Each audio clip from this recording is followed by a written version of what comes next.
अस्सलाम वालेकुम नाज़रीन, आप देख रहे हैं ZH न्यूज़ में हूँ ज़हीन अहमद। नाज़रीन, कल इमरान खान साहब आ रहे हैं, यही फटीक पड़ी हुई है, यही मसला हल नहीं हो के दे रहा। कभी परेड ग्राउंड में उतरेंगे, कभी एरिड यूनिवर्सिटी में उतरेंगे,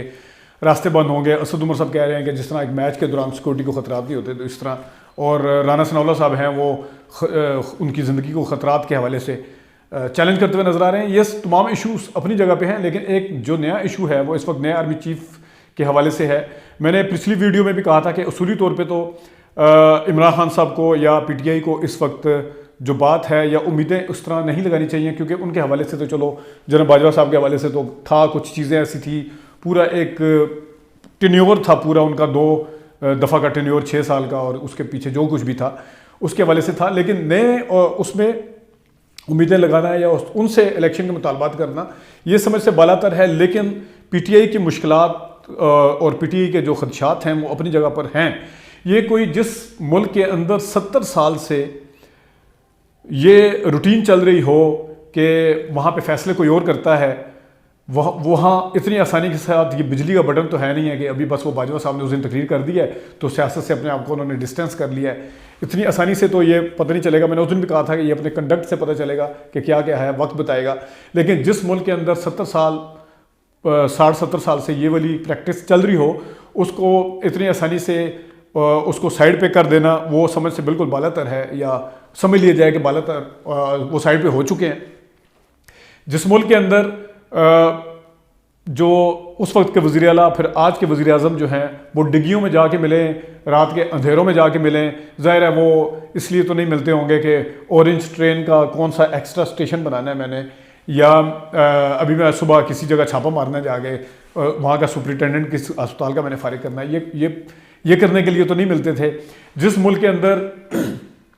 मुझे क्यों निकाला कि जो दाई हैं नवाज शरीफ साहब, उनके तर्जुमान जाके उनसे मिलें और प्रैक्टिस बनी हुई हो, वहाँ तो इतनी आसानी से ये नहीं हो सकता। जिस मुल्क के अंदर बेनज़ीर भुट्टो जो हैं वो मुशर्रफ के मार्शल्लाह को कू करने को जस्टिफाई कर रही हों, और नवाज शरीफ साहब जो हैं वो बेनज़ीर की हुकूमत को गिराने के लिए जो एक आमिर है या जो दूसरी कुव्वतें हैं उनको इनकरेज कर रहे हों, वहाँ पे इतनी आसानी से कोई कैसे यकीन कर सकता है कि अब ये नहीं होगा या अब नहीं होना चाहिए या आज से वो ख़त्म हो चुका है। जिस मुल्क के अंदर माने हुए चैम्पियन सहाफ़ी जो अपने आप को डेमोक्रेट कहते हैं, वो ये कहते हुए नज़र आए कि आखिरकार इमरान खान के दौर में ये कहते हुए नज़र आए कि इमरान खान के गवर्नेंस ठीक नहीं है और इमरान खान साहब की हुकूमत को तो देखना होगा, फिर इस्टेब्लिशमेंट को तो देखना पड़ता है, फिर वो उस हुकूमत को देखना पड़ता है कि क्या करना है क्या नहीं करना। हालांकि यही वाले साफ़ी नवाज शरीफ के टाइम पे अगर कोई इस्टेब्लिशमेंट मुदाखलत करती थी तो वो नवाज शरीफ को बहादुर शाह जफ़र और वो चेगवेरा और पता नहीं क्या करके पेश करते थे। लेकिन वही वाली इस्टेब्लिशमेंट जब इमरान खान के आगे जब पेश करती है तो फिर जस्टिफाई करते हैं कि इस्टेब्लिशमेंट ने मुल्क को देखना है, आखिर उन्होंने मुल्क को लेके चलना है, वही इस मुल्क के मुहाफिज हैं, तो ये तो जस्टिफाइड है। तो ये तो इतनी आसानी से नहीं हो सकता। जिस मुल्क का वज़ीर दिफा जिस वक्त अपोजिशन में हो तो पता नहीं क्या क्या कहे, और जिस वक्त हुकूमत में आ जाए तो कुछ और तरीका कहना शुरू कर दे। और जिस मुल्क का वज़ीर दिफा अभी भी ये कुछ अर्सा पहले कह रहा हो कि इमरान खान ने वो एक तैनाती की थी, उसको लटका दिया था, तो इस वजह से सारा कुछ देखना पड़ा, तो वहाँ तो इतनी आसानी से यकीन करना आसान नहीं है। जिस मुल्क का साबिक वज़ीर आज़म शाहिद खाकान अब्बासी ये कहे कि अदम एतमाद किसी की पावर कॉरिडोर की मर्जी के बगैर कामयाब हो नहीं सकती, सवाल ही पैदा नहीं होता कि, और जहाँ पे एहसन इकबाल साहब भी ये कहें कि अदम एतमाद में हम इसलिए नहीं जाएंगे, वहाँ पे ख़रीदा जाता है, वहाँ पे फ़रोख्त होता है, बेचे जाते हैं, पैसा चलता है, वहाँ पे पावर चलते हैं, वहाँ पे अननोन नंबरों से कॉल्स आती हैं, तो उस मुल्क के अंदर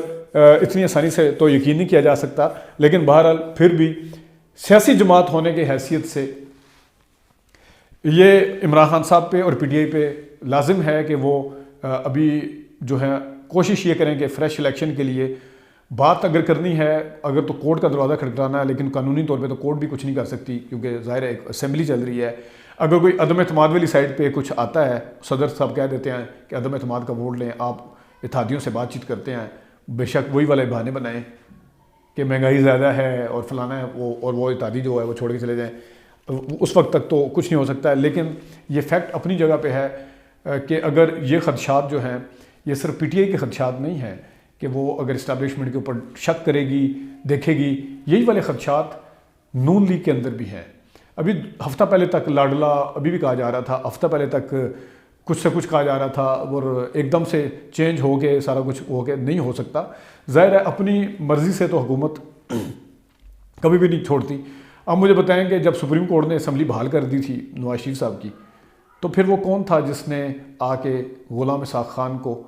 और नवाज शरीफ साहब को दोनों को जाने के लिए कहा था कि आप चलें और आप यहाँ से ये करें और आप यहाँ जाने दें और करने दें जो कुछ करने दें। तो ये चीज़ें हैं, जब तक कि सियासतदान खुद मैच्योर नहीं होंगे। कहने को तो आज राना सनाउल्लाह साहब ने भी कह दिया कि सियासतदानों के साथ आके बात करें, लेकिन सियासतदानों के साथ आके बात करने का मतलब फिर वही है कि इधर से भी माफ़ियाँ मिलें, उधर से केस भी माफ़ हों, उसके ऊपर भी कॉम्प्रोमाइज़ किए जाएँ। तो ये एक बहुत बड़ा इम्तहान है, ना सिर्फ पीटीआई के लिए बल्कि आने वाली अस्करी क़यादत के लिए भी, कि वो इन चीज़ों को अपने आप से कैसे डिस्टेंस करेंगे, किस तरह दूर रखेंगे। अगर मुल्क के अंदर अनारकी होती है तो उसका क्या हल होगा, उसका नतीजा क्या निकलेगा, उसके अगर सियासतदान आपस में बैठ के बात नहीं करेंगे तो उनके बीच में जो सालसी का किरदार है वो कौन अदा करेगा। ये तमाम चीज़ें जो हैं ये जवाब तलब हैं, ये आज की सबसे बड़ी हैं। देखते हैं कि इमरान खान साहब कल अपना अगला लाएअमल क्या देते हैं, और उनके रोड मैप या प्लान जो है फ्रेश इलेक्शन लेने का, अब उनका एक ही है, उसके ऊपर वो कैसे अमल करवाते हैं या अमल होता हुआ देखते हैं या कैसे दबाव डालते हैं, ये कल देखना होगा। अभी तक के लिए इतनी इजाज़त दीजिए।